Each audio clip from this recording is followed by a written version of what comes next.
when you do go to war like Afghanistan and, you go through all that with Gaddafi. I go on and on and on from Pineapple Face and on and on and on. The point is that we're civilized. Did it go off or something?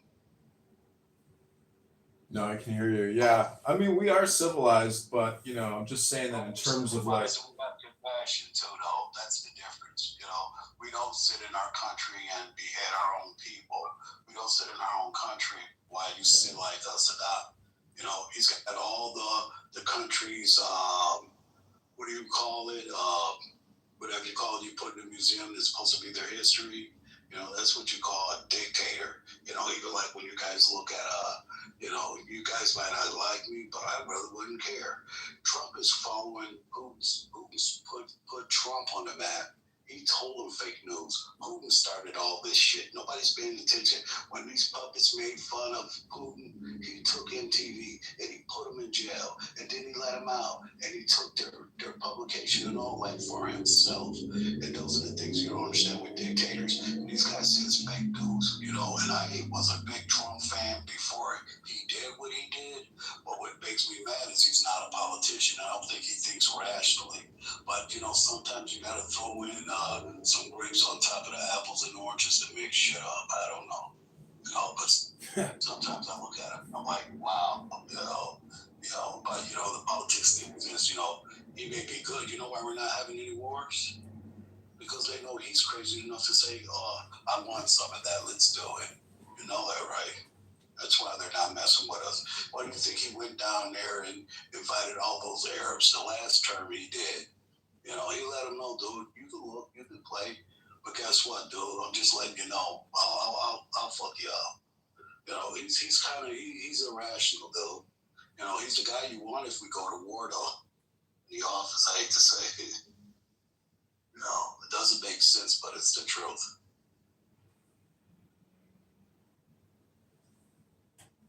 You got a very quiet room, even know that. You know that, right?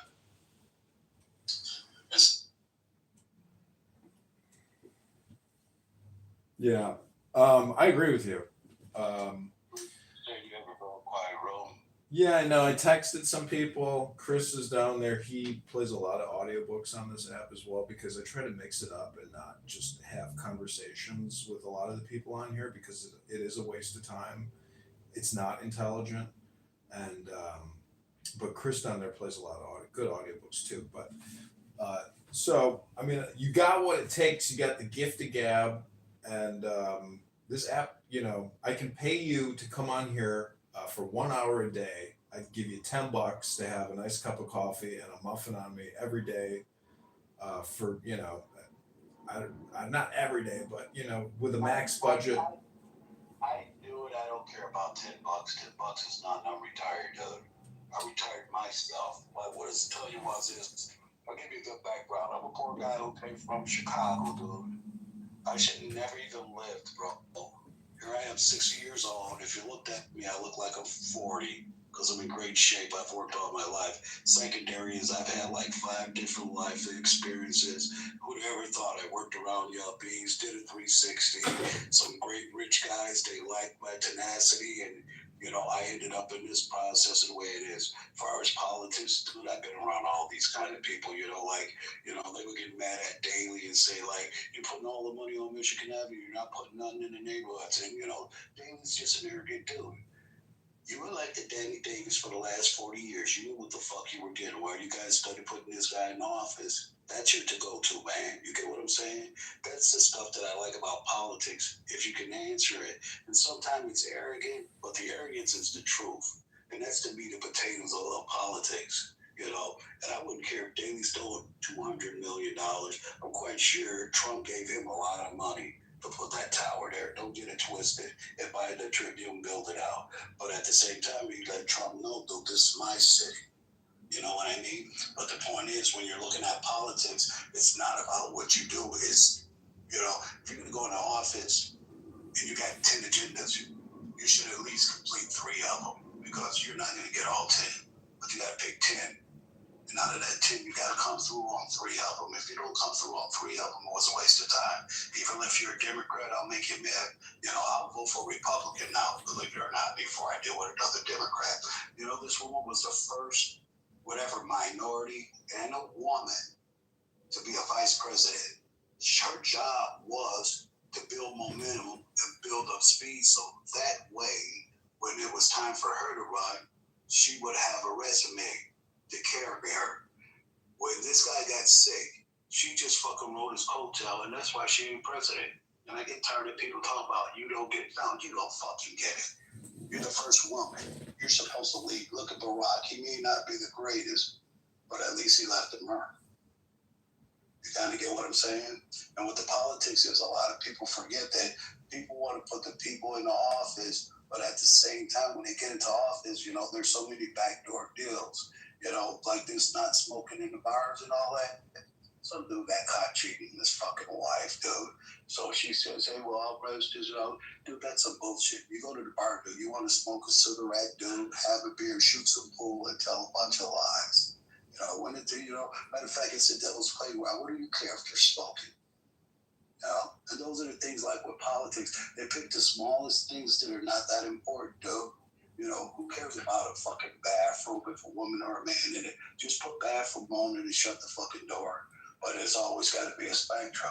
But when you work with politics, what happens is people pick these agendas, and these people, they get so quickly manipulated. You'd be surprised. I live by myself, and believe it or not, it's been like that for the last 5 years. You know, after my divorce, I found out my freedom is worth more than dealing with other people's sanity, because people have to learn to pick and choose the right fight. And politics, though, even Chicago, though, I'm from Chicago, though, I'm glad I left after Daley left. It's a beautiful city. I go there 3 times a week, and I rent a hotel room. Yeah. Well, Clubhouse is Mountain is here. So Mountain is a conservative guy. Mountain loves to come on here and debate. And I chatted with him 2 days ago with this other pretty prolific user on this app. Mountain, this is Eric. Eric responded to an ad to work for the campaign to elect John. Eric, this is Mountain. How's it going, Mountain? How's it going? Oh, it's always a good day. My days are always good. Even when it's bad, it's good. Don't you know that? Yeah, for sure. You know? But yeah, I don't like to debate politics, but you know how politics is. Sometimes you dig into something, somebody might like it. You might like Robert Redford. I might like Paul Newman. You get what I'm saying?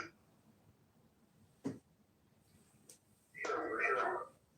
Sorry, I'm driving a truck out there.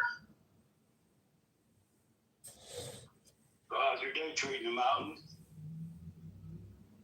Man, good. I'm just being a truck driver today, just getting loads of dirt and rock all day. I'm usually a sprinkler technician, but it's kind of winding down, you know, the season and stuff.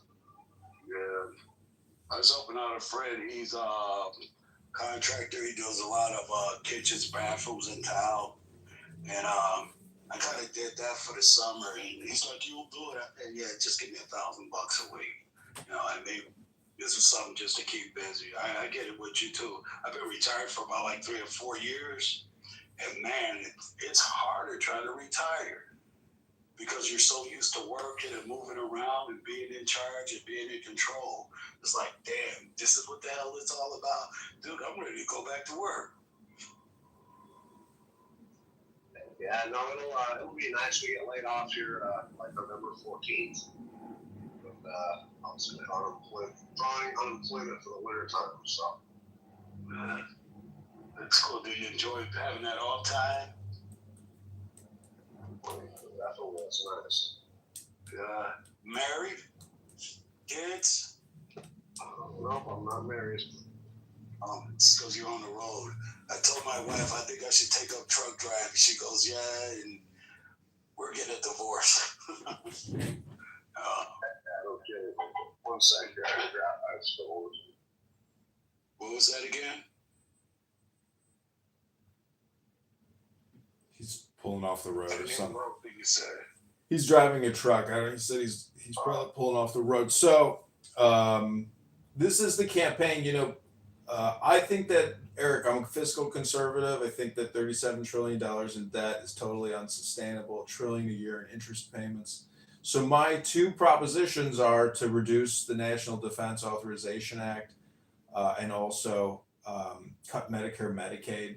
I think the fact that the Democrats are screaming, and the government is shut down, that if we don't provide more money to Medicare, Medicaid, or keep the budgets as is, they won't reopen the government. To me, it's all just for corporate profits.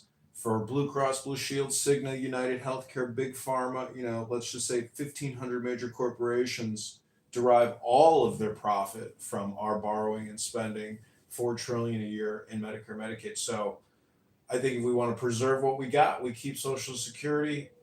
We make the Army, the Navy, the Air Force, the Marines more lethal than ever before. But we also stop any wasteful projects and programs that they're engaged in, and we just make them insanely lethal. Fighting force to go deploy anywhere at a moment's notice. But I think if we want to keep what we got, we have to be, Protestants, Protestant savers, saving for a rainy day, paying down the debts. That's my position. And so Darren LaHood, the guy I'm running against, every year we create 2 trillion in debt. He's been in office 5 terms, 10 years, $20 trillion in debt. Is he a Democrat? His daddy's, well, he's a Republican, but the truth is he's not a fiscal Republican. He's a big borrower, big spender, big taxer Republican. And you know what our biggest problem is? Hmm. What's saving everybody else to deal with at home? Isn't it horrible where the tourists can go right on Fulton and come out the park, and when they go under that bridge, they have to look at homeless people, and that's your tourists walking past, and they don't even take care of what's going on at home. Even like you said, take care of veterans. They shouldn't even wait to be in line. If he says I'm a veteran, he pulls out that, he should be pushed in front of the line unless there's a life or death situation. But you have to look at things. He has to go to a VA hospital. Secondary is, I am a Democrat, but they fucked me up so much, dude, that I would just vote for the right person because they just been passing this money out like it's garbage. And the thing about it is, I've learned that when you watch these interviews, the reason you get so many Democrats irate is because they've been getting it free for so long. They think they're supposed to get it for free. And the more they put those Democrats in, they keep coming up with more free, free, free. You know what I mean? And I grew up with a paper route. I've been working since I was 8 years old. I shined shoes, newspapers. I was even a Boy Scout. You get what I'm saying? So the difference is people forget, but then again, you got this new generation, and you listen to the shit. Sometimes these people talking don't have. Oh my God, it has nothing to do with the filter. It's the thinking process, And if you look at anything in the year 2000, that's pretty much crushed. I got a son that was born in '84, and I got a daughter in '89. And if you talk to those kids, you would think you're talking to Jackson Brown. He's old. You know what I'm saying? So the point is that this new generation has a different thing. The secondary is that, when people run around with all the violence and stuff, it's not so much about the violence. I really care about none of it because, and look at people how they push them up to be martyrs. When you look at their backgrounds, you can see, dude, the guy is 25 that you said they killed him, Black Lives Matter. But the point is, I relate to. I get a lot of that stuff you're saying, and the reason that the Medicare, Blue Cross, and all that stuff is screwed up, do you really know why it's screwed up? People will go to the emergency room just because they coughed. When someone else could be sitting out there that really needs a doctor for an hour and a half in a waiting room. And, the other thing too is neglecting it, you know what I mean? Everything that's supposed to be set in place is supposed to be set in place for the person who needs it. But, everything just start turning into a business. And it's just the way it is. It's in politics does business is the way it does. Sometimes people look at politics as like, the thieves are watching the thieves now. Sorry. That's how it works, I would love to meet an honest person to shake their hand. I helped the guy run for campaign for mayor out here in Rockford, dude. The guy put God first every time he talked to him. And that guy lost, and he knew he was going to lose. But, he could read, do whatever worked out for him. When he congratulated him, you'd have thought humble that guy was. He was very humble. He goes, mine was always about Medicare, education, and he had something else. But to make a long story short, he says, God bless the mayor. I hope he does a great job. He understood what I ran for, and da-da-da-da-da. He's got a strong, yada-da-da-da. And he continued on and on and on. I was like, wow.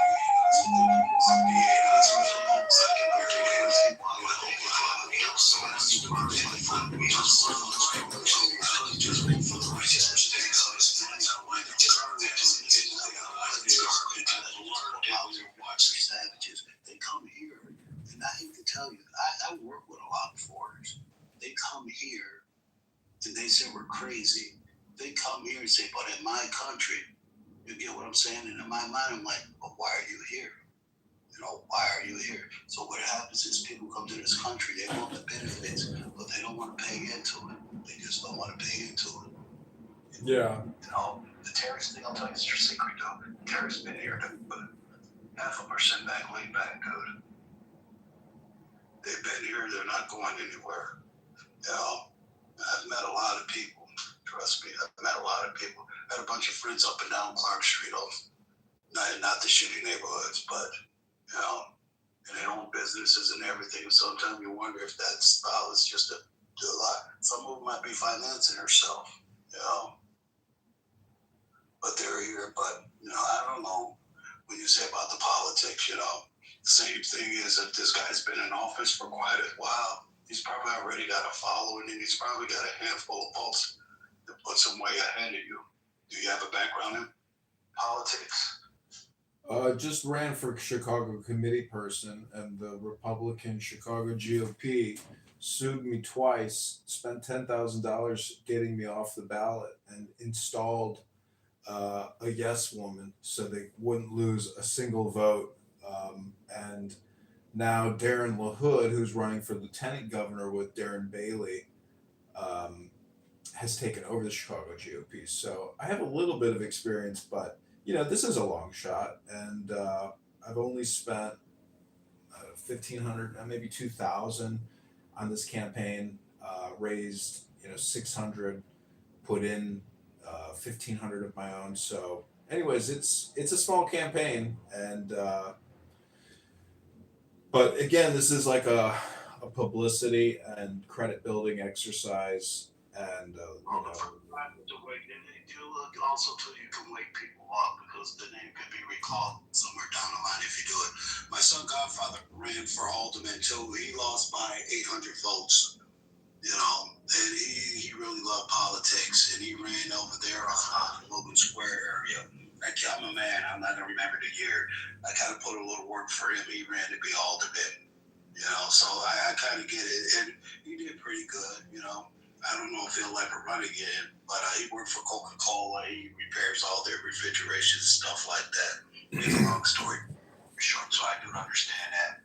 When Jay Byrne, I don't know how old you are, but when Jay Byrne ran, we helped get her in office, and then we did the same thing with Luis Gutierrez, and he was an FLLN, one of those Puerto Rican national terrorists back there. A lot of people said in Congress.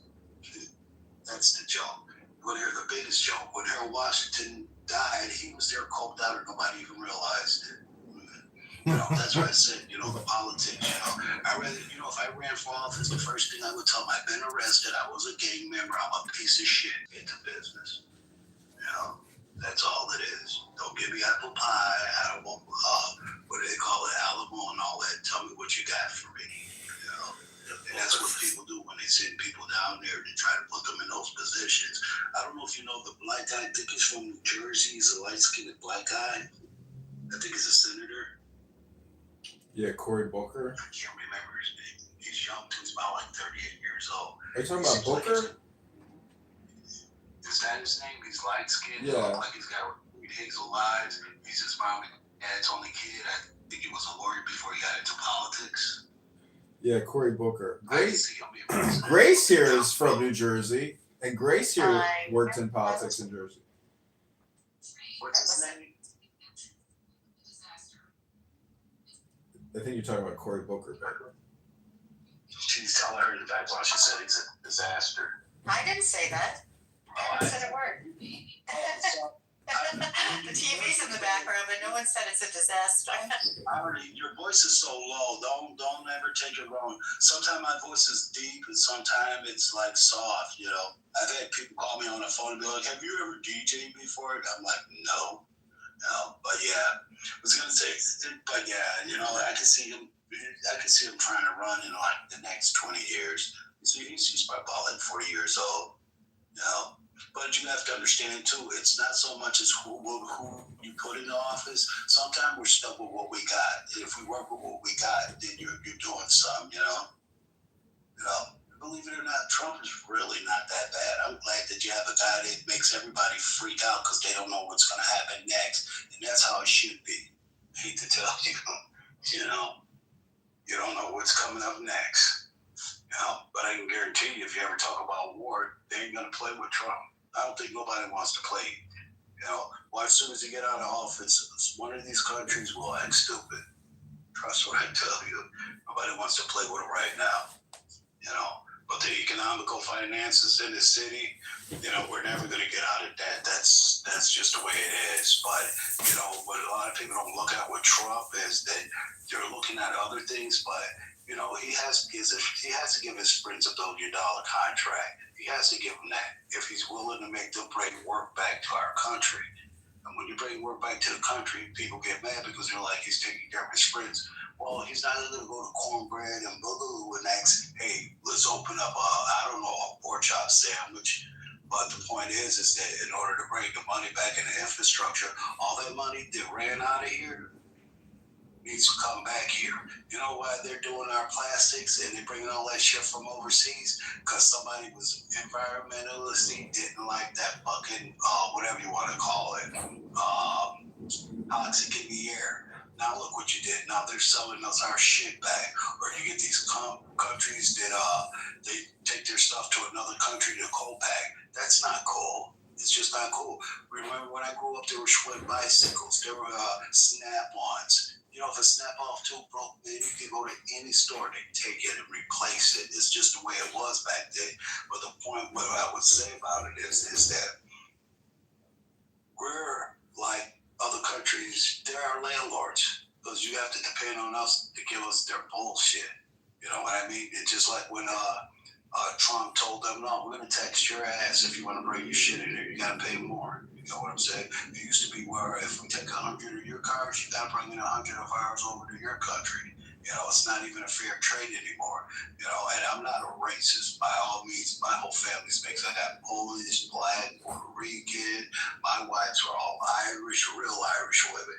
And the point that I make is that they let the foreigners come in here and they let them set up house. Their money's not even spent here like that. It's just not spent here like that. And this is supposed to be a land of opportunity where everybody gets a fair share. Yeah, well, sometimes who told you to come here and rape our country? You know, and I was told a lot. I don't care. But I've got in the car with a cab driver. He told me I was a cotton nigga. You know, I didn't know if I wanted to beat his ass, but, you know, being who I am, I got out of the cab. But this is a guy who's in another country. And however that came out of his mouth, I don't really care, you know, but the point is that, you know, a lot of this stuff that goes on around in this country is kind of whacked out, dude. If they don't get it back on track, it ain't never going to, I'm glad I only got maybe 30 more years left. It sounds dumb, but, you know, 30 more years left to this.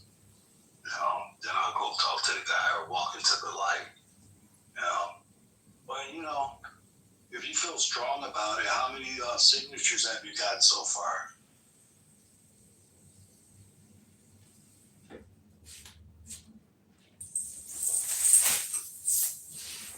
Did you hear me? What was the question? No, we couldn't hear John. Now we can hear you.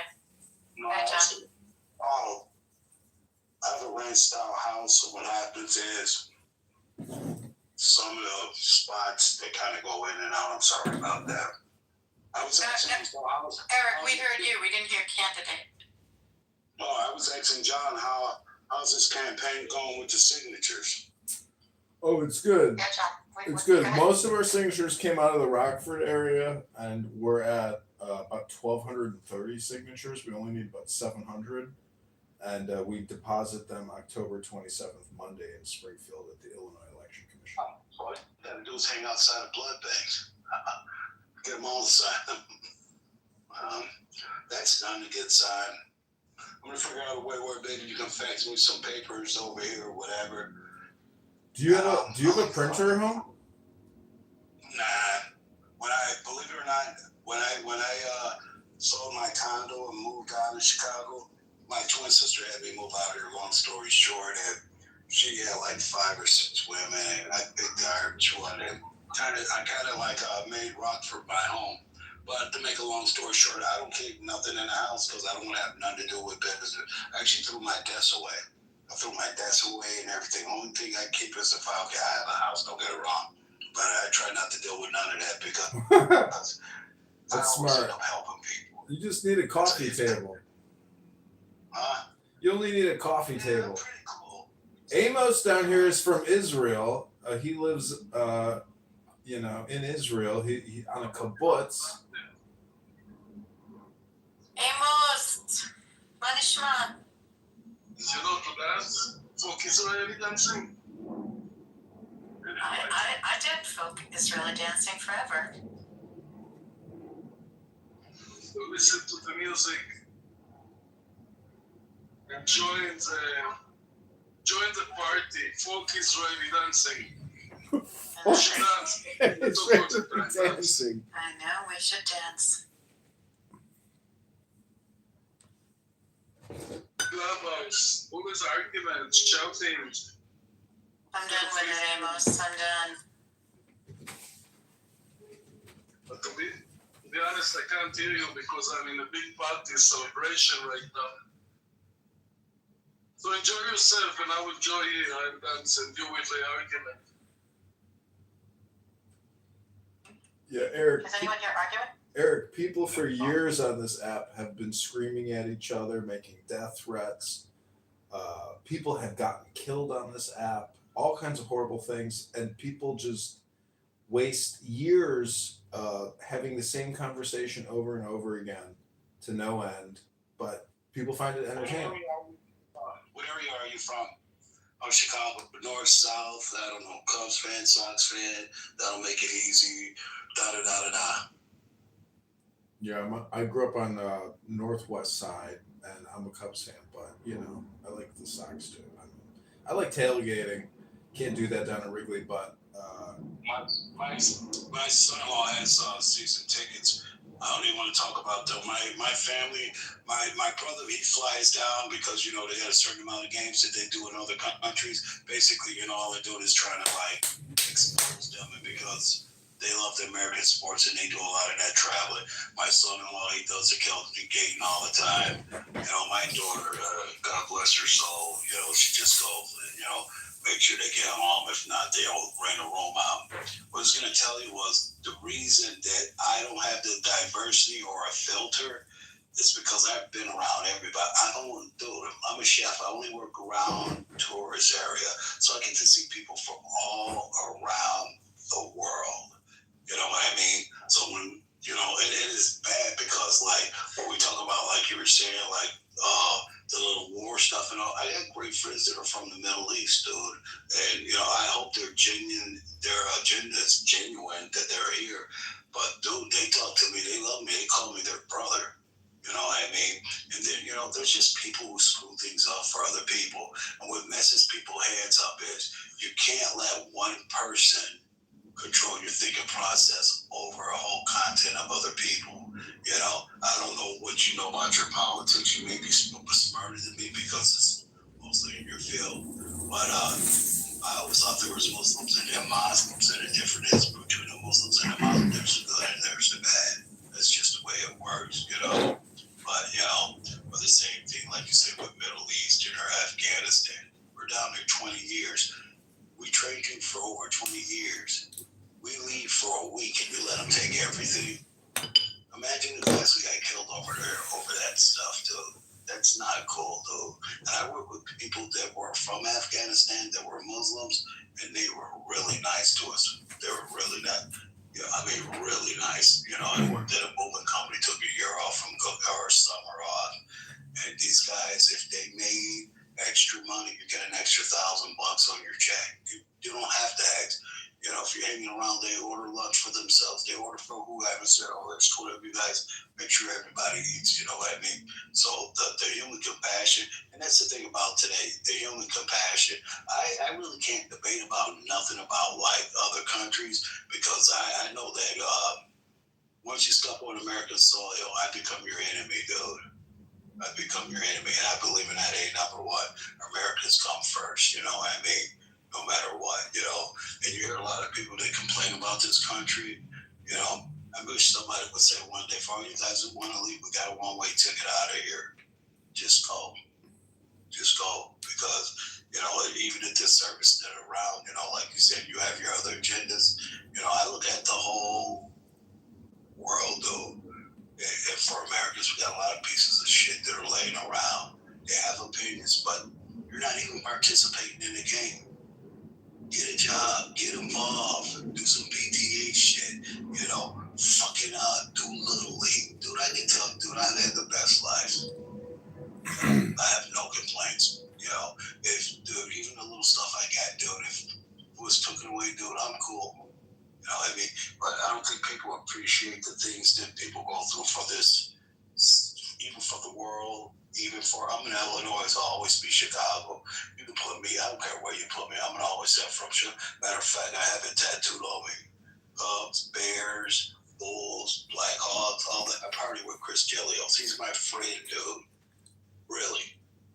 You know, that's why I was telling you, you know, I do know a lot of people that give you some kind of exposure. You know what I mean? But I have to get to know you a little bit better. I don't know how long it's going to take to drag off before you go through your process of, you know, where you meet your deadline. But I have a lot of friends, dude. I have a lot of friends. Trust me, a lot of friends. Yeah, I mean, doing publicity and communication work is really the high level intelligence work, and you know, I need you to help me do that. If I get confirmed that I'm going to be on the March 17th ballot, that'll be 4 months of politicking online. We don't have to go anywhere, do anything. It's all just digital. We've proved that we can raise funds on this app, but this app is, you know, insane, petty, but funny. You know, I think it's a roast app. People come on here. I roast myself. I roast other people. People try to roast me. So it's like being in high school. You know, it's like being in the cafeteria or something. Well, there's been days since for that, you know, and stuff like that. What I was going to say was, you know, when you were saying you were campaigning, not to take away that we're on the cast right here. Probably my first time ever doing a podcast, believe it or not. But to make a long story short, sometimes it's not who you know, it's what you know. And believe it or not, dude, I walk up and down like Lincoln Avenue. Half the time I probably even know half the staff. I've been going 10 years.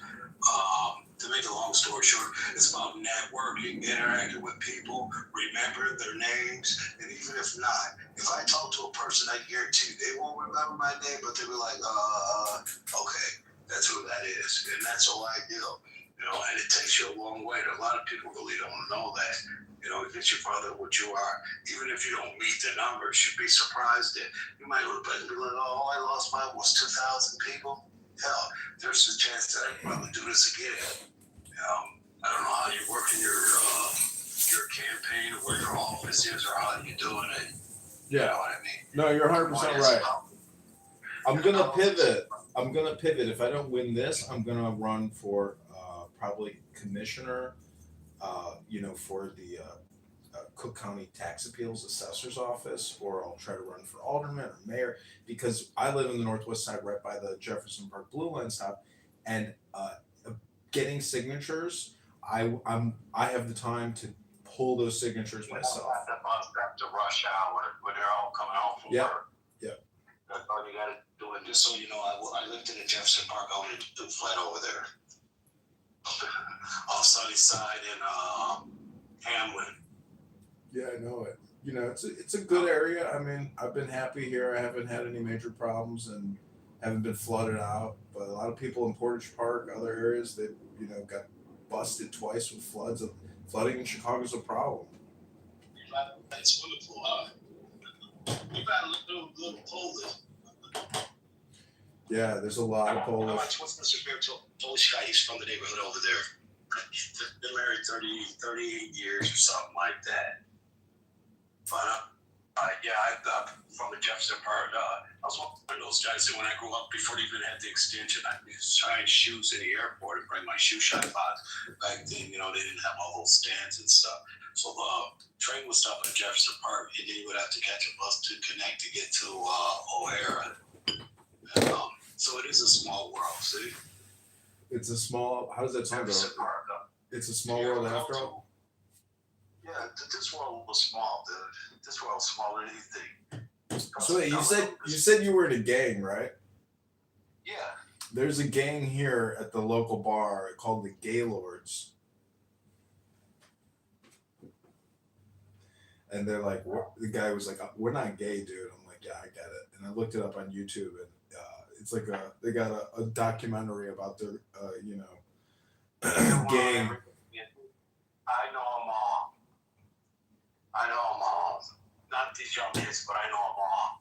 The only thing about being in a gang is that sometimes people don't understand that. Here's the thing that people don't understand. If you talk to a person who is worldly, they're not insulted by things. If they're behind a gay man or a gay woman, they don't say, "Look at that fucking faggot." They just respect it. You get what I'm saying? When you deal with people that come from low income, uneducated people, they say the fucking craziest, stupid shit. But when you look at if you didn't live by the gang laws, you would have been a Simon City Royal. But here's the thing about it. That gang stuff, it sounds bad, but maybe these people come from broken homes. They're not getting enough attention. And some of them come from great homes. The worst thing, like you said, with drugs, people are like, "Oh my God, his dad's a judge. Oh my God, his mother is, whatever." Sometimes these people fall for the attraction of what it is. You know what I mean? But first, the gay lord, even the gang, I do this. I wasted my time. I told you I ain't supposed to be here. So I don't know what happened.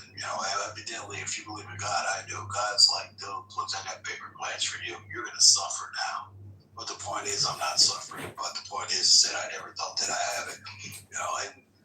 The gang stuff, that's another thing. Dude, I would love for somebody to get in the city and, man, just try to figure out, you're never going to unite them. But at least calm them the fuck down.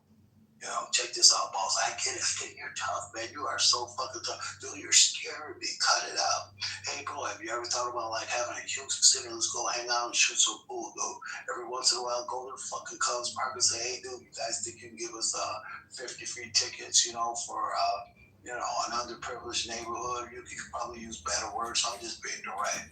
And you tell those guys, "Hey, won't you guys get on the bus?" Before you know, those guys are your friends. Even if you only help one out of the 50, you've done your job. And that's the way people get it. It's only one person at a time. If you think you can knock out, that's the same thing about the voting thing. People will tell you, yeah, and you turn around and be like, "Dude, I didn't see it in the numbers." We campaigned for my sons, and that's pretty big numbers, and he never ran. But the point was, we stayed out there. We hit the pavement. I don't know how old you are, but back in the day when you campaigned, you knocked on a lot of doors. And if you had to sit somewhere healthy, first you probably offer you a cup of coffee. Go in and have that cup of coffee, because that one vote, she or he may know another 20 people. Be like, "Hey, I met that guy this morning. Guess what?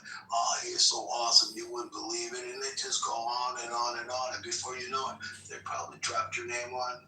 Out of their 20 people, you got 4 more people to vote for you. It's all about networking, how you reach. So you we have to reach. I FOIA'd the Illinois Election Commission, and they sent me the whole data voter registration database for the whole district. It's 613,000 line items in an Excel spreadsheet. There's emails and all of that. There's also, we could do mailers, but that's if we get on the March ballot. It's possible we can raise more money, but this app can be used to raise money for the campaign, and 100% of what we raise will go to work that you do, whether it's here on the app or if it's voter registration. How long has this guy been in office that you're running? 10 years. 10 years. Has he done anything great, or you just he's an easy candidate to go against, or is he like he's really shit? I mean, sometimes people get used to shit. Danny Davis been in 40 years. Well, He's a piece of shit. the theory is that his position is very tentative, and there's no real significant backing. He just happens to be the guy who has the money. He's got 10 million, but he's like his own. He's his own. You know, he's his own guy. The people in the area where you're at, because what happens too, they just get used to the normal. You know, because you know, you kind of get what I'm saying. You get older people, they get used to them, they're familiar with the name. It's easy to associate themselves. You kind of get what I'm saying. Yeah. And what happens is, that's why I said, how old is he? Is he in his 50s? Is he a little bit over 50? His dad, he took it over from his dad. His dad's name is Ray LaHood, and he was Obama's transportation secretary. So it was easy. He traded that name. You know, it's kind of like the same thing. Like when you look at Biogovich, that dude should have never went to jail, but you know, they let the guy go to jail. Why? I don't know. Trump pardoned him too. Well, of course he did, because his father-in-law ran the manor. The manor's over there on Lawrence, over there where that little river goes through Ravens, or whatever. They can put their boats outside their house. Make a long story short, his father-in-law helped get him in office. Then everybody wanted their compensation. I would say compensation. I had a dirtier world, but they wanted their retribution for backing him and helping him get into office. To make a long story short, he got mad. I believe they snitched on that dude, but he should have went to jail. I wouldn't care what nobody's. You know, the reason they tried it, I think they got him in the jail thing. I'm not precise with it, because Jesse Jackson got mad because he wasn't giving that seat to his son. That's why it happened. And Jesse Jackson's a dirty fuck too. I ain't gonna say much for that, because I can say nasty things. I don't want to go to jail, have these people knocking on my door. But to make a long story short is, yeah, sometimes when they have a name that they're familiar with and people get comfortable with it, they kind of get easy. And if they're living in a good environment and everything is like copacetic and mellow, they figure, why not change it? Why change it? And that's what I was asking you that before, because that means if you're knocking on doors, you're gonna have to be able to like have some ammunition, not rudely or abruptly, but like, hey, how you doing? Hey, we're doing a camera, yeah. You know, the more you do it, like after the 5th doorstep, that stuff becomes normal to me. You just like how you say it, get a little bit familiar, try to break the monotony of it, and then you just start going in the motor before you know it. You know, every question needs an answer. You know. And sometimes, you know, if he's not doing a good job, or he does have some hiccups, it works in your favor. You know what I mean? Because, well, unfortunately, there's no war, nothing going on right now. So the comfortability of using that, but I mean, what a lot can change in the next 2 months too. You know what I mean? Yeah, so Thomas Massey is who I've like aligned myself with, and Rand Paul, and basically Massey, you know, put forth these discharge petitions before Speaker Johnson with regards to releasing all the Epstein files, and Darren LaHood refused to sign these discharge papers. And they're also blocking another congresswoman from, I think, Louisiana, who just filed a lawsuit against Johnson, who won't approve her congressional seat. She's a Democrat, I believe. And so they're one signature away from a showdown for Epstein transparency. But Darren LaHood is protecting Trump, and he's also an APAC recipient of 250,000 plus. So he's preventing a lot of stuff, and he sits on 3 different committees.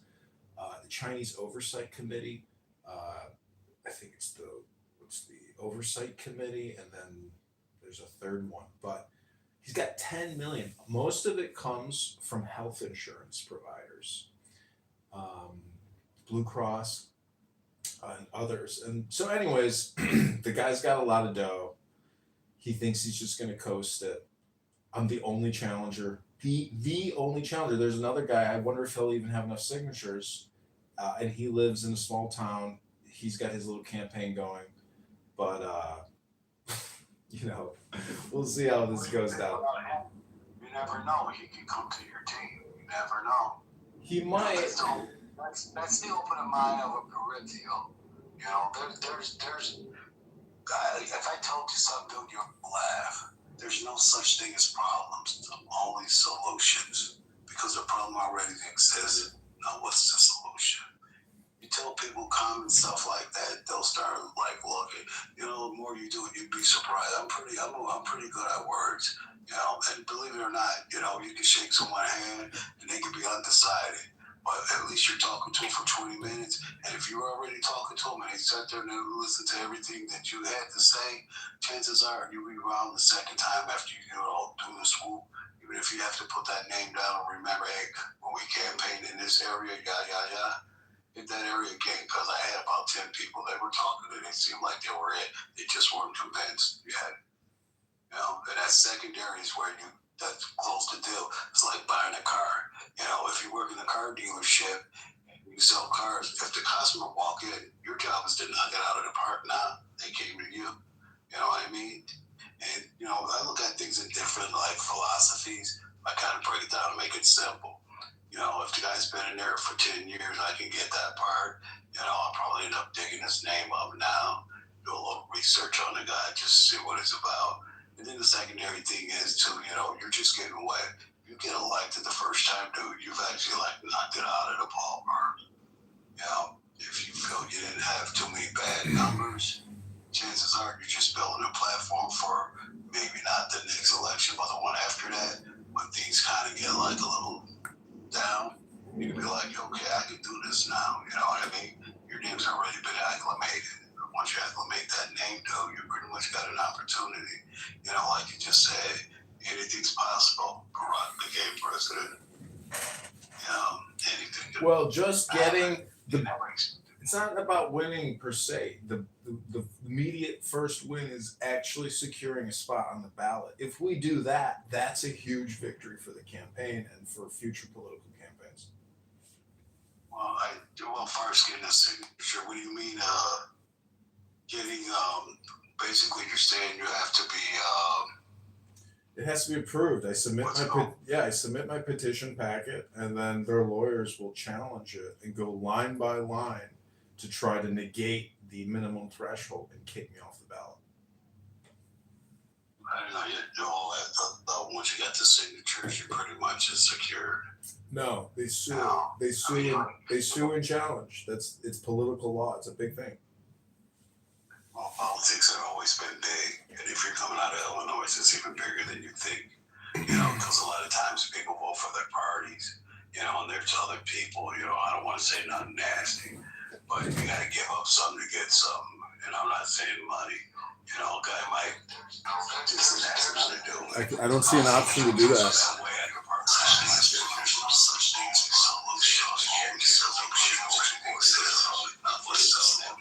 It's just dumb, but what I'm saying, none of you, none big, just a simple example. I'm gonna go real bad. You know, the reason they don't fuck with Trump, do you really want to know why they don't mess with Trump? Trump's a gangster, dude. Trump is a gangster. He's got dirt on everybody. You cannot take the whole Congress and Senate, shut them down like that. He knows that you're married and you got a boyfriend and fucking eye where you pray and your wife doesn't know about it. Do what I say. Do does your wife know you have a whole family in Palm Springs? Shut up, dude. Why are these people shutting up, dude? There's always dirt behind the dirt. You know, this dude's a gangster. Giuliani could be president, dude. And he's right. Well, Giuliani, you know, I don't know. Do you follow Giuliani? Because he does a live stream almost every night. Every night, this guy's been doing it forever now, and you know. I like Trump. I read 3 or 4 of his books, and he said one thing. He says, only in America where you can bankrupt 1,000,000 times, will come back and be a millionaire.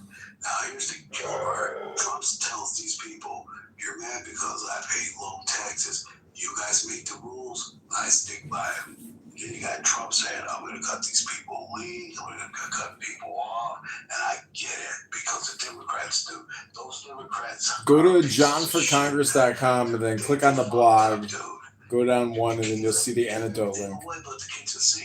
And I get it. Dude, I vote for a Republican if I have to go for who's better fit for the job. But my point being is that you know, you're saying how you said that, you know, there's things to think about.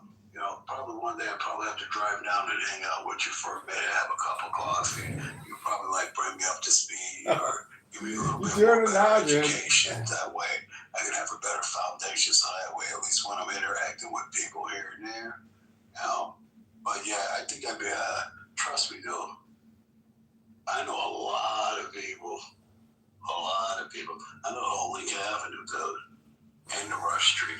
I know them all. You know, I know the people all up and down North Avenue on Weed Street, all the way from the Gentleman's Club to Joe's. The owners, not the people. The owners. You know, I ran with a good circle, dude. Ran with a great circle of people. And that's why sometimes when you talk to somebody, whether you're talking too much, trust me, well, one time or another, you're going to cross that path, whether it be a good situation or it's a bad situation. Hopefully, it's always good. And you would say something like, "Don't I remember you?" And you'd be like, "Oh, I'm John. You don't remember me? I was on your podcast."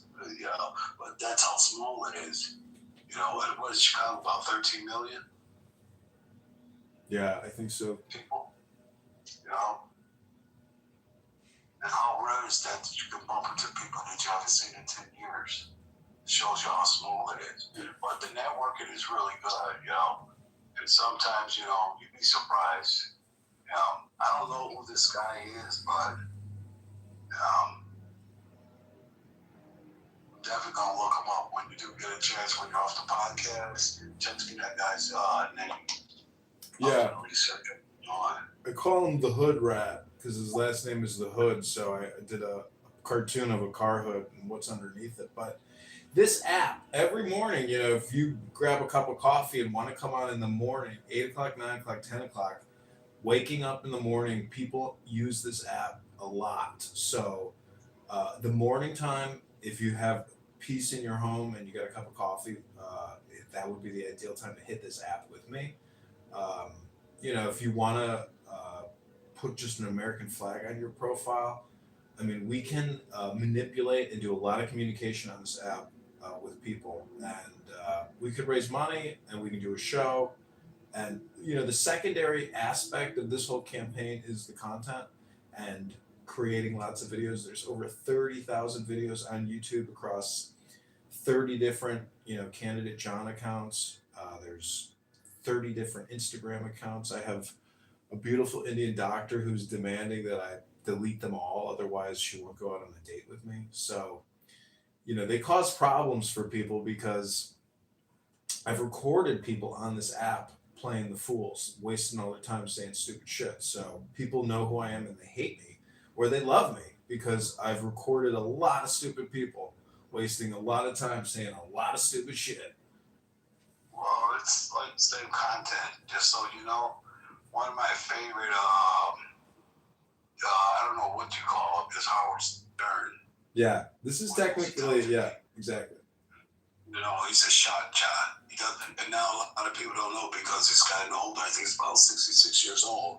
And a lot of people, he does great interviews and all that. But a lot of people, dude, he's a very smart man. Very smart man. And I watch him when he talks to people. It's kind of like when you get from a politician or a clergyman or a distinguished gentleman, you kind of change your poise a little bit. Maybe you're not intimidating, but you're kind of like on your best behavior. And that's how Howard Stern is. He does it for the reaction. Do you know why Trump ran for president? Howard Stern told him that. He says, "Dude, you got a #1 book out. You know, if you here it goes 2 years later, he runs for president. You know, I mean, even with him, you know why Putin, you know, he gave Putin over $25 million as a complimentary gift to put a golf course out there in fucking Russia, and they wouldn't let him do it. As soon as he became president, now all of a sudden, that's what that hoo-ha was all about with him and Putin. And that's why his daughter was going back and forth. I don't know if they put a golf course out, but he couldn't put one out there because it's a conflict of interest. But Howard Stern was the one that told him, "You should run for president." You know, and why would a guy that's supposed to be that distinguished and polished be on Howard Stern? You get what I'm saying? He was testing some of the waves. Just like you said, you do have your podcast there. What would you use to be like one of your major things that where you can probably like get your voice out there. Well, if it would be, as this journalist who has a radio show, et cetera, down in Peoria, um, he won't do a Zoom call. So then he's like, come into the studio. Then he says, just meet me for coffee. I'm like, if you can't at least get on a Zoom call with me or join me, live, I mean, it's at this point, it's a waste of time. I've already done an in-person studio interview with NPR and WGL in Bloomington, so I've got enough. But this app is a lot of fun to play with because there's so many. They're the biggest Democrat political room. It's called Politically Incorrect with Patty and Doctor. All these crazy people who, yeah, 40 hours a week, 80 hours a week. They're sitting here playing Trump clips, analyzing everything, talking about everything, bitching about everything. It's a lot of African Americans, and but they're super social and they love to create content. And you hear things that you might not hear otherwise. They play Tulsi Gabbard clips. They are really scorched earth Trump policy, and so this app is a great place for the campaign. We're the only congressperson on here, candidate congressman running on here, and everybody here knows it. And many people on this app have donated to the campaign. So if you join me in the mornings, we can tag team and Royal Rumble, in the ring with these people on this app. And I'm looking for a guy like you to do it. 6 years old.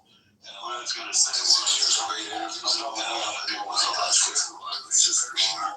I gave up coffee because I started drinking 2 pots a day. And I've been walking around wire tired. So I kind of gave that stuff and I gave up the energy drinks.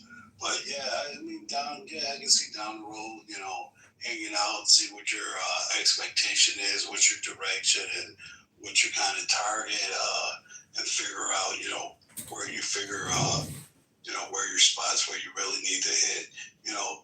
It's hard to say nowadays too, because the world's changed.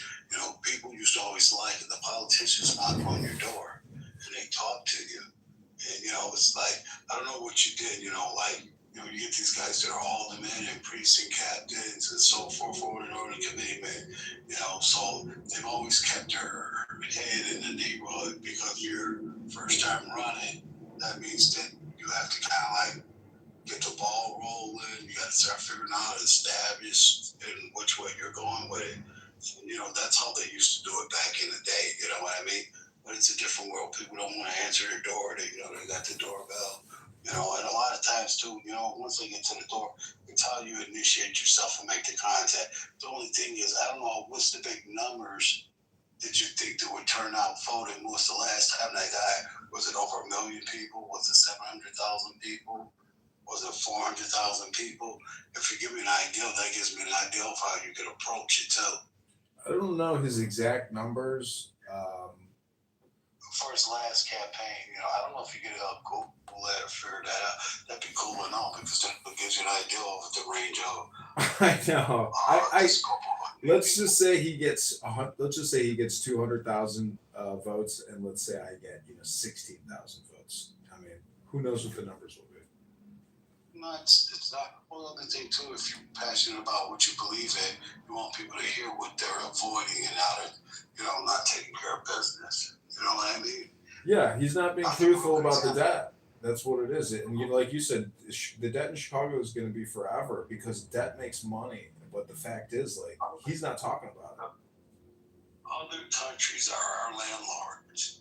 Trump told those people, we don't need your fucking gas. We got 7 years of gas. We have more gas than we need, but we keep it stocked.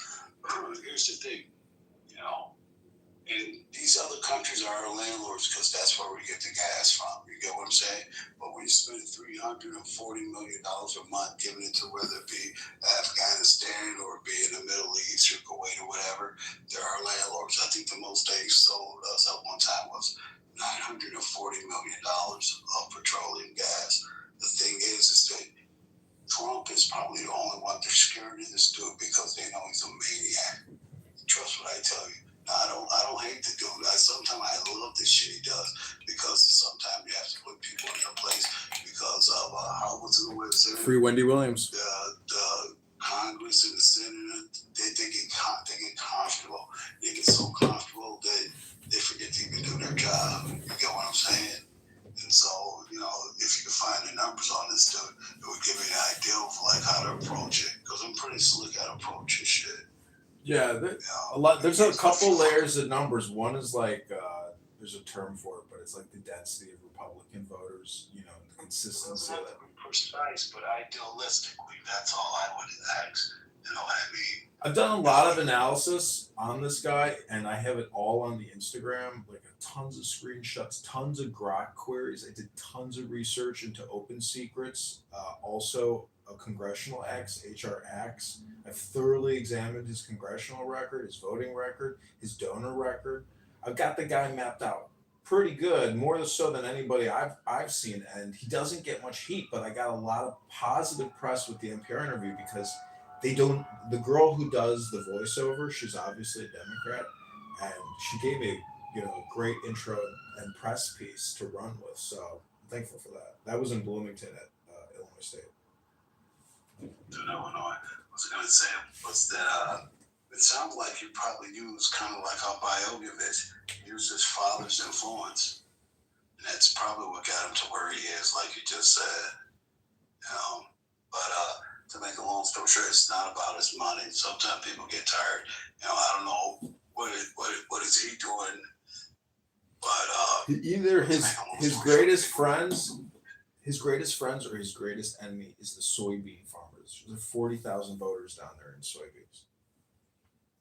well, but everybody doesn't count. You know, it's like when you run for the presidency. Yeah, you have all these little small towns. You know, Kentucky, Kansas City stuff. The big numbers come from Florida, Chicago, California, and you get what I'm saying. See, he's a big So, I mean, he's that's a big just Trump one. supporter. Him and Trump are thick as thieves, and all the soybean farmers down there need to get bailed out. So Trump is going to buy him the election. He doesn't need to spend $1 running advertisements because Trump is going to buy out all the soybeans and give them $20 billion and flush them out. So Trump could buy the election for Darren LaHood. Well, you also got to remember one thing too. You know, it's like Harold Washington. I wasn't a big fan of his, but I helped campaign because a few friends. I met that dude, what's the name, Jesse White, and we passed out turkeys all day. And all I did was laugh and joke the whole time. And that guy that went to prison, him and his wife. Go to John 4, the number 4, Congress.com. Then click on blog. He wants to talk to you. I go, what am I? Scroll down. He goes, nah. Click on He antidote. offered me a job, and I told him I can't do it. He offered me a job. He goes, dude, you have this energy all the time? All the fucking time. But to make a long story short is that this guy, dude, that 40,000 doesn't mean I think there could be a good defense on it. I think you get over 100,000 votes. I mean, you're talking Illinois too. Come on. Well, what we also would like to do is we want to contact the Democrat candidates and debate the Democrat candidates because LaHood probably will not agree to a debate, but we can hopefully preemptively debate the Democrat candidates or the other Republican candidate and bring them here on this app, get them on YouTube, and that will be more, political publicity and credentials. Do you really think they would sit there and put themselves in it's like a deer in headlights? Sometimes people are scared because they don't know what you're going to say to them, or as you would say, sometimes people, if you say something good enough, they'll get stagnated and they don't know what to say afterwards. You kind of get what I'm saying? Click off. Well, I mean, if you can get a debate going, it's good. But sometimes they kind of get, well, he's a first-time runner. It's a waste of time. He's the first-time runner. Unless they look at it like it could be great exposure. You're looking at the debate part. They're looking at, I get free exposure. You kind of get what I'm saying? But it's not about his money. Sometimes people get tired. I don't know. Sometimes. How many people you got on there? Across all the YouTube accounts, we have about 5,000 subscribers, and then maybe 5,000, 10,000 on Instagram, 15,000 on X, maybe. Every platform, technically, there's just like one platform because if you upload to YouTube, you can distribute that video to all other platforms. I normally watch YouTube. I call it trash TV. I kind of watch and see what they're saying. I talk to my TV sometimes. I watch a lot of the politics.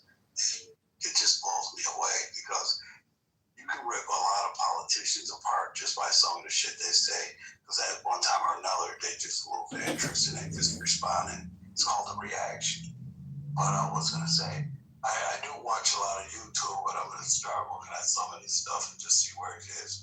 Just do me a favor, whatever you do, when you're not busy sometime today, even if it's in the evening, send me that guy's name.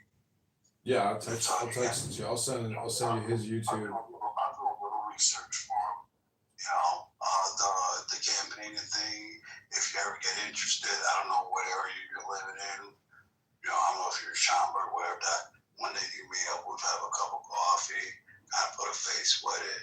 I'll dress a little punk show. I only wear t-shirts and Levi's. Like I said, baby boomer. You'll catch me with a Led Zeppelin or Aerosmith or a Tom Petty t-shirt. And I wear jeans, but I don't dress a little punk show. Just show you that I'm well presented. And then on top of that, you know what I mean? Maybe you can critique me. You kind of like give me direction, give me a focus, and give me an idea of what you want. If you think that you can use me down the road, and then what can happen is, Well, if we win, if we win, we will have offices. When you win, that's all I know is when you win.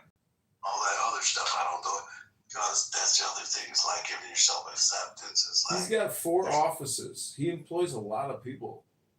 Well, he's got the machine backing him, though. It's not about the 4 offices.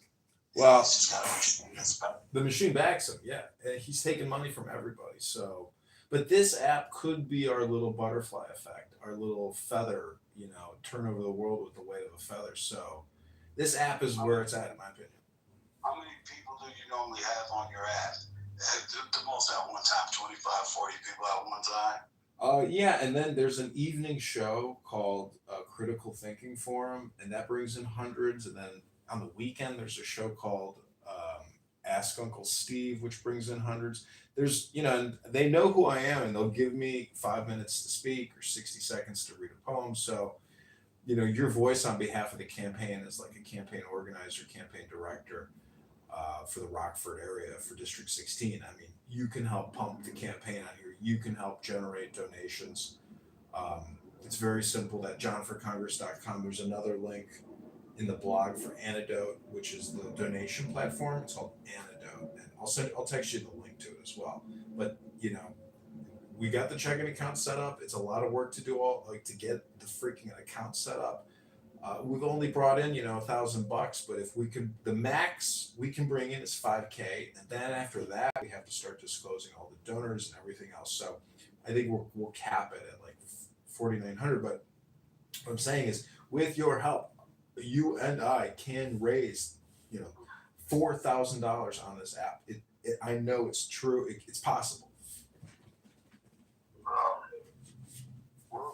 We'll have to sit down and talk, and then if it seems copacetic or seems like something will work out, I'll probably introduce you to a few of my friends. This is just a write-off to them. They don't mind writing checks out. And sometimes they'll do it just because it's me.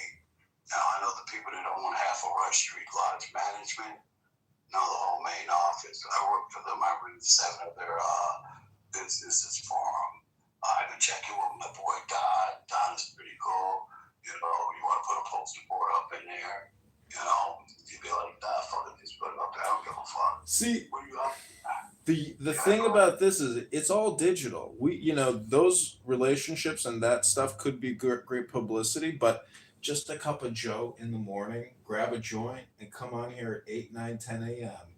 And we will light this show up on this app. It's direct to people's brains, immediate. It's live. So tomorrow or the next day, just think about it, and let's work together. That's cool. So I just like when you were talking to your friend, I was like, hey, what kind of movies do you do? Are you local? Are you networking, whatever? I know people in the movie business too, dude. I told you I've been around millionaires, dude. That's what I'm around, not but millionaires. And when I work for these people, I treat their businesses like it's mine. I'm that kind of guy that, once you let me go, it's like let him go. Let him do what he does. And once you get to know him, be like, oh, he'll be cool by himself. He'll do me a favor in this area. But the point is that's how, Gotta you go, get that's things too done. high. I know a lot of this stuff is digital and all that stuff. That, it's cool. Like I said, the biggest thing I grew up around was pinballs. There's computers and all that I could put my laptop on. I can turn the phone on and stuff like that. I just always, kind of like what you call an old school kind of guy, But, like you said, and there's a lot to be learned from YouTube. Might show me shit that I don't even know. Because, if you do this, you can go on my state line, you go to Peoria, Bloomington, go to Rochelle, go through Elgin, you know what I mean? Just zigzagging all the way through, you know what I mean? So, if you don't learn something every day, then you're just a waste. I believe in that. You always should learn something. But most definitely, you sound like you're laid back and everything. I don't even want a job for you if you get elected, just so you know. I don't want to work no more. Well, that's so far down the road. I'm not. The whole thing is really just trying to cause chaos on this app with people in the morning who want to talk about the news, but you want to talk about the campaign to elect candidate Congressman John Kitover. You want to raise money. Like, it's a show, basically. We will be putting on a show once or twice a day on this app to raise money and cause political chaos.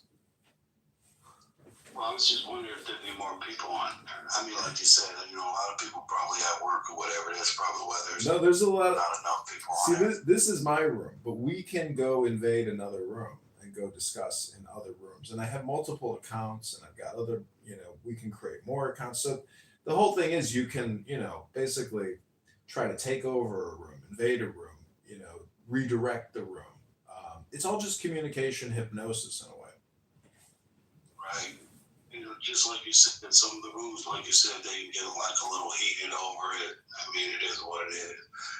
That's the big thing about controversy. Controversy is good for you because now you're being heard. In my business, I learned that if you yell at people, they're not going to give me their best performance and they're going to be mad. But if I talk to them, they'll hear me. Chances are either I'll get my point across or they're just a piece of shit. But I get what you're saying. And like this thing you said, bringing up the content, being in a room, I like to at least have about over a dozen people. You know what I mean? Instead, it's kind of like it's me and you. I don't know if there's anybody that's on here. No, everybody left, but I'm also cutting clips over here for the campaign. So it's all content all the time. And you did a great job this morning. We've been here for how long? 2-3 hours now? Yeah, but that stuff like that doesn't bother me. I'm a people person no matter what. Trust what I tell you. Chef, dude, I'm telling you, dude, be on my feet 12 hours, never sit down. When I do sit down, I'm finished though. But to make a long story short, I dealt with a lot of troubleshooting, We would hire a lot of beautiful waitresses and whatever you want to say, good looking men, whatever. But the point was that was eye candy. Man, those girls coming back, they didn't know shit. You know what I mean? Every time I have to change my chef code, go to everybody else, and turn around and be like, you know what? How about we wrap that up in a doggy bag and take that home? And do me a favor, what is it that you like in anything? Don't worry about the price. And then I tell the waitress the next 2 drinks, make sure they don't pay for it. You know what I mean? Because you fucked up and you're chasing my business away. Now, I work for some great guys. They were millionaires too. They loved me to work for those guys for 8 years. But to make the long story short, that's where the people skills come in. And, when you're in a business where you deal with people, it'll stay with you for the rest of your life. You'll be 66 years old. My daughter's like, Dad, it's their job. Big Dad. I always tell somebody, hey, you're doing a great job. Has anybody told you that yet today? Yada, yada, yada. Wow, you're awesome today. You know what? Keep your smile. Don't give it away. It's human nature. But I actually live the way I live is that I try not to be stressed out about nothing. And that's the way you're supposed to be. Now, what you were talking about is I love challenges. Do you get what I'm saying? Yeah, it's a big challenge to come on here, introduce yourself, or just immediately debate a room. You're in the campaign, you never know. You know, maybe the guy who make your coffee for you when come into the office. How come all he does is make coffee? Because you guys don't get it, leave him alone. You know? But my point is, you never know where it's going to go and what direction it'll take. You know, Exactly. And I'll take your back, and I've never even shook your hand yet. this is mass communication, this app and these rooms and your profile and your followers, your friends, your connections. Like this is a networking app that can have, in my opinion, if the country is so broke, they should cut all costs and use free telephony. This is basically a free conference call. So the question is, how does this country, get out of perpetual spiral death? You know why? Because they take from one fine to secure another fine, and then when that fine's fucked up because you went to another fine, now you never put back what belongs to that fine, and they're fucking backed up because they have insufficient fines, and they manipulate it. Dude, snap, back on that conversation. They're not gonna cut it. You can't cut something if you're gonna continue taking taxes out of people's checks. You're not gonna do it every time somebody goes to buy a 6-pack of beer or I don't care, some water. You charge them tax. Everybody, this is You can't continue to do that. And the thing is, some people say they inherit that. America has been in debt for like the last 30 years. I don't know how old you are, but FICA, because they spent all that money from the Social Security. People who were born in 2000, maybe, I don't know, 1990. But as you look at the new generation, they think it's normal. But guess what? When they did it, that was just a second tax thing on the thing. But, it's hard. Like, even if you were to get in office and you got in a circle of people, the biggest problem is that whatchamacallit, you can't help other countries as bad as it sounds. It's bad. Even Bosnia, dude, that's a tragedy. It is a tragedy. But guess what? You're taking all that money over there. I'm quite sure we gave them $1 trillion. You may not believe it, but I know we did. Not in cash, but they got it through all the supplies and all the fucking artillery and all that stuff. They give them over $1 trillion. Don't get it twisted.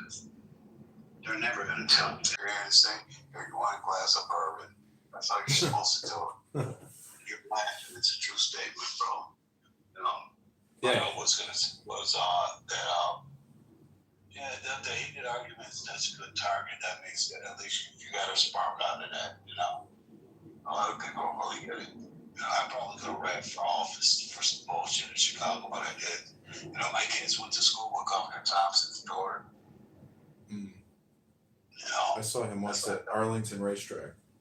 I saw him through all the fucking, what do you call that stuff, where the kids have to do the auditorium, maybe on the stage all the time, Biogovich. I met him a few times, you know what I mean?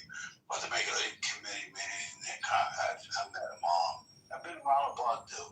The only thing is, like I said, I wasn't a game. It was surprising that I ended up, my life flipped over after I had my daughter. And after I had my daughter, dude, it was like, wow. I've had the best life since, I went somewhere to wash dishes. I grew up, decided to go to chef school, make a lot of money, really, make a lot of money. I get off my ass right now, go to work, make probably like $75,000 a year. I just don't want the aggravation anymore. Yeah, it's true. I took the kids, I think I was a chaperone. Those kids, I was hung over, we were sitting on that grass and fucking the Field Museum across from the Soldiers Field. I told them kids, throw that shit away. I'm paying for everybody's lunch. Let's go in. I'm not sitting in this hot heat. But to make a long story short, so I was a chaperone, and I think I had Pat O'Connor. His son was in my son's room. My son didn't even do no research. He says, hey, O'Connor, give me your footnotes, I'm like, Mark, that's not how it works. He goes, Dad, I'm going, my kids are actually intelligent. But the thing is that, yeah, I get it. I get it. I could probably do Rockford area. If we sit down and talk, I could probably just take care of Rockford for you too as well. That wouldn't be none. I get up at like 8 in the morning, shower, shit, shave it, turn around and hit doors and hit doors. You know what's the worst thing about it though? People don't vote anymore. I know, that's why it's like you have to have your own organization and your own network of, active participants, and but we're building up critical mass. I mean, it might not hit this campaign, but again, this is all about organizing, the organizing. So future campaigns, it's possible that we will have enough organizing in place to, keep pushing further. Just like I told you, like old school is, it's kind of like they shake their hand, they talk to them.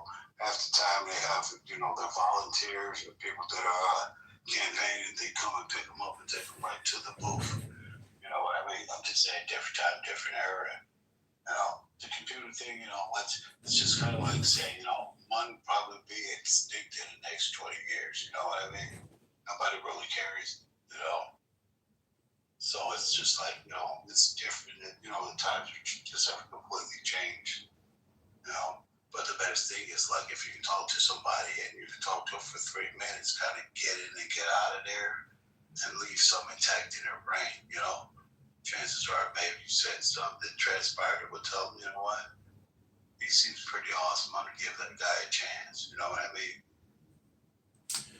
Yeah, another thing I thought about trying to do was like an event in Rockford called like the Darren LaHood, the Congressional Roast at some bar, and have the bar sponsor it. It could be a Democrat bar, it doesn't matter, but like some bar to do a Darren LaHood roast, and then I know the guy that's the alderman in the 8th Ward that when I helped this dude run for mayor, I texted him about like 2 weeks ago because I gave him a break because I knew he had given up a lot of his once he's married. And he was in charge of Chicago of all the crooked stores. That was his, what do you call it, his region. And if you want to give me like a couple days and maybe hopefully we sit down and talk. I'll be in the city over the weekend too. And which will call it. I can actually talk to him and see if he can help me out. Be like, hey, check this out. I'm talking to this guy right here. He's running for office. And, we can do some help. And he knows a lot of his reach is big, dude. He's got big reach. And when I was hanging out with him and all that, for what was it? To wait for the count to come in. I ended up meeting a few of these guys that run some of the district out here. I actually grabbed their numbers still. I keep telling you, when you meet people, dude, rather you don't see them again, your impression just, but you should be who you are every time, not sometimes, but all the time. right. Yeah, what I'm saying. So there's a few people that I can reach out to out here. But I could probably reach out to him. I got his name now. He didn't win it, but that's what his name is. Mayor. His name's Kurt. And he was a really nice guy, dude. Really cool guy. Like I told you, when he launched it, the way he talked, you thought he won. But he's a spiritual guy too. Real good guy, though. Partied their ass off, all that stuff. I think we're at the firehouse. I can't remember where the fuck we were when we did that event. But definitely, yeah, I can definitely I can do some stuff in Rockford as well. All right, well, let's. I mean, we don't have to do anything right away. We'll know end of next week. Yeah, but this app, I'm telling you, in the morning time, put an American flag on your profile. Come into. I'll send you the link to the politically correct room and to other rooms as I see them. And if you're available, come in and stomp and promote for the campaign to elect candidate John.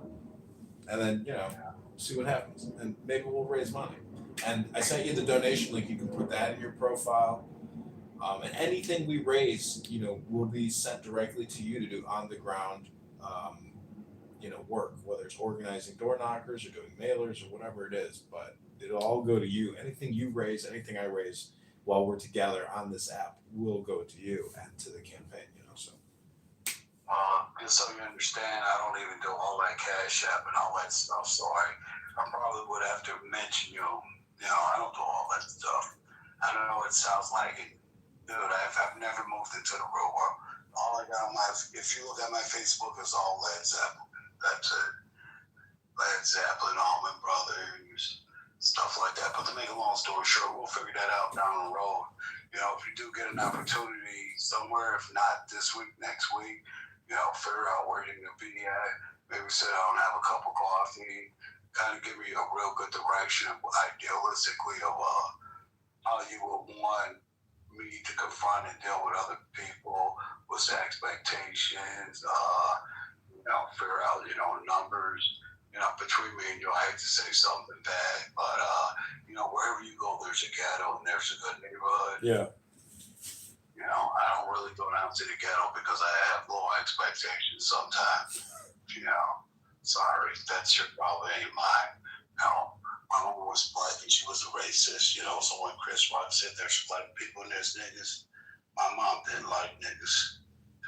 You know, I come from an educated family too, so basically, you know, you want to go into areas where people, you know what's weird though, whether you believe it or not, John, senior citizens will vote for you. Yeah, I know. It's these assisted living facilities, they do ballot harvesting at them. Well, the thing about it is they just take it a little bit more serious. You know what I mean? And they're willing to put on their gloves and their mitts and scarf, saying, "Hey, Maggie, are you gonna go vote? Yeah, Trish, I'll be out there in a minute. How about I pick you up?" But they vote. This whole new generation in 25 years don't put their name down on nothing. You know, it's hard to get people to get up and vote. I know. That's the, you know, I realize that it's unbelievable, like that people have to see my name and connect that with a video, a picture, a news article, and associate and punch John Kitover on the ballot. So that's the thing, is where if I could get a viral breakout publicity piece, if I could get on CNN, MSNBC, Fox News, if I could get any national press, that would be like a resume changing piece of content and media. So I know I need to spend more work on trying to achieve that. The spin is trying to figure out how can you do it. That's the worst thing I hate about not being in Chicago the last 10 years.